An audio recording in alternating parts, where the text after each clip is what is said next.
Coach. Coming off a weekend series versus Vermont, two overtime games, split one each. Just want to get your thoughts now, turning your attention to Merrimack.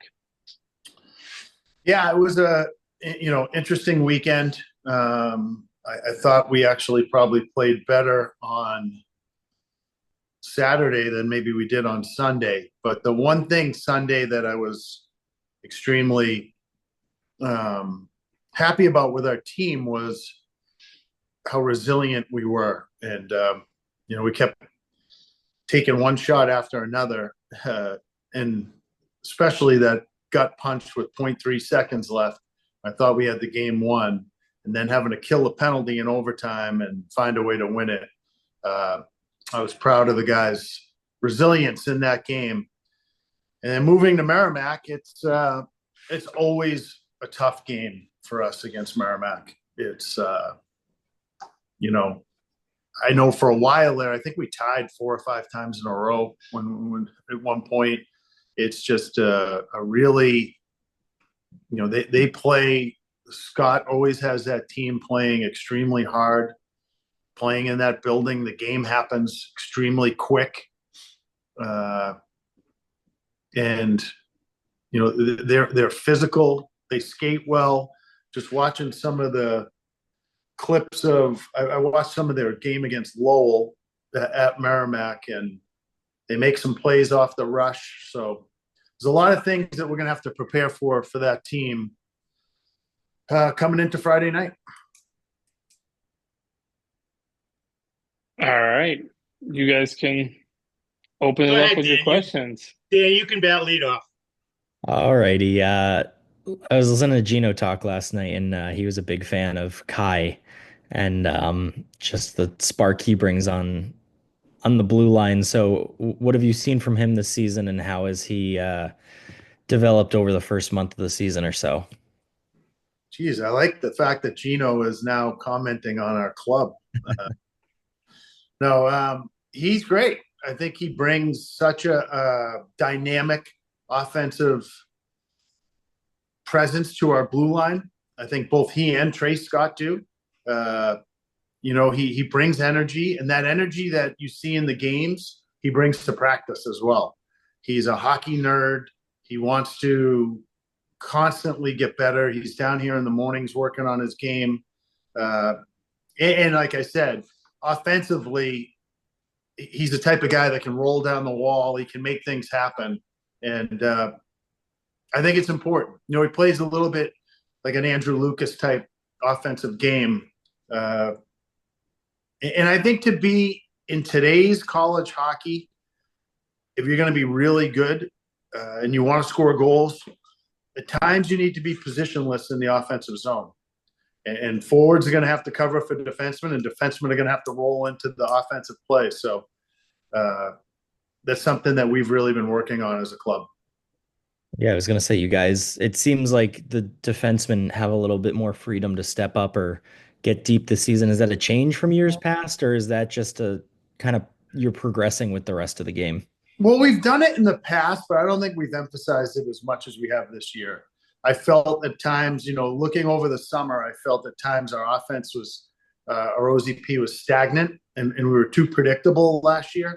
It was more of like low to high and try to get it to the net. And teams are good at blocking shots. They're good at fronting. And we needed to have a different dimension to our offensive zone play. And watching a lot of trends in the NHL or even through college hockey, some of the better teams really get their defensemen involved and they're active. And that was something that we looked into and we've been trying to implement more. What was it like recruiting Trey? What was there any interesting story in there, or how'd you find him?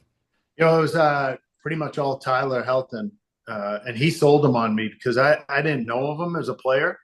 And we did not offer him a full scholarship to come here.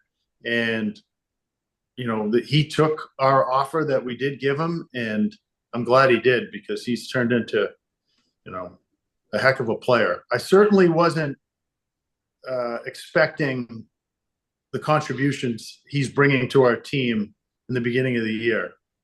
And I've been pleasantly surprised and very happy we have him.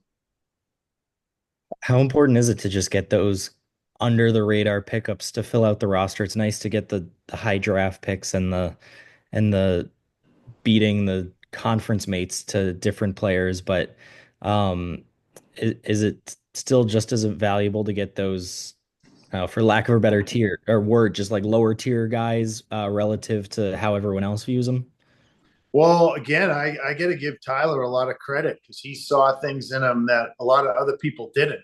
Uh, I know Maine was interested in him, and there might have been one other school, I can't remember, but it wasn't like, as you just mentioned, he was a high profile recruit who had a ton of schools on him. Tyler did a really good job recruiting him and saw things in him that other people didn't. Uh, and that's, and sometimes you get lucky and players are late bloomers or really develop to a point where you didn't expect that. However, in this case, I think Tyler saw some of this in him and thought, given the right opportunity, he could flourish, and he has. You can go ahead, Joe. Okay, thanks. Cav, how when you play in this league and you play back-to-back days, how difficult is it to flush one game from the next? Like when you play a Friday game, no matter what the result is, how hard is it to get the kids, especially the new players, all the newcomers, to understand that you got to forget about Friday and move into Saturday? Joe, I think it's tougher when you're successful on Friday. I think when you lose on Friday, there's you're irritated. You come out usually that next game full of piss and vinegar, and that's why you see so many splits in college hockey. So I think it's tougher. When you win on Friday, we have to bring even more the next night if we want to sweep this weekend. And that's why you see the really good teams, when they sweep, they are able to repeat their performance from the night before. So I find that sometimes tougher than when you lose Friday night. Did you think of calling a timeout 2.5 minutes in on Saturday after they hit you with two quick goals? No. Or Sunday, I mean? No, I think I might have 15 years ago before replay, but your timeouts are so valuable later in a game. If there's a controversial play that you want to challenge, right, you're really risking it because you're going to put your team down if you're wrong, or if the ref doesn't see it the way you see it. You could, you risk losing, taking a penalty, because if you don't have a timeout and you want to challenge something, if you're wrong, you're going to get penalized. So, right. And I have a group that, as you saw, we came back, we won the period. So right. I don't think it was any time to panic after those first 3 minutes, but maybe. I think it's like I said, 15 years ago, I might have, Yeah. We talked a lot about Mikey and Tyler for the transfers. We haven't talked as much about Nick and Hugh. Can you just give us, Danny and me, a little perspective on what you saw when you were looking at them and how they performed? Well, Hugh gave us some, size up front and a physical presence. And when we, did our homework on him, everyone raved about his character. So I thought that was really important to bring to our forward group, because we have, the other night, we played 5 freshman forwards. So we have a young group up there.